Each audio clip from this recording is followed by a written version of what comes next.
Bonjour, je m'appelle Luc Dayan, je suis peut-être dans le Guinness des records. J'ai été 5 fois président de club de foot en France et ma spécialité malheureuse est de restructurer des clubs en difficulté ou de trouver des repreneurs à des clubs qui vont mal. C'est compliqué en ce moment, il y a eu effectivement le problème des droits télé en France avec Mediapro, plus le Covid qui impacte les recettes spectateurs et le sponsoring. Donc les clubs ont vraiment des grosses difficultés économiques, les actionnaires y font face, la Ligue essaye d'y faire face en faisant des prêts, comme beaucoup d'entreprises actuellement dans notre pays. La vraie question, c'est quel va être l'avenir? L'argent, en général, les gens ont du mal à comprendre.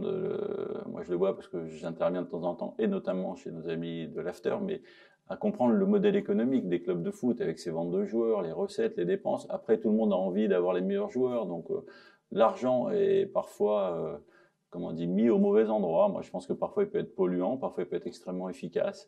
Donc c'est un sujet complexe à traiter, le problème de l'argent dans le sport et dans le foot en particulier, parce qu'il est paradoxal. Ben, j'ai écrit cette petite chronique parce que mes amis me l'ont demandé. Je trouve que c'est intéressant d'ouvrir le débat.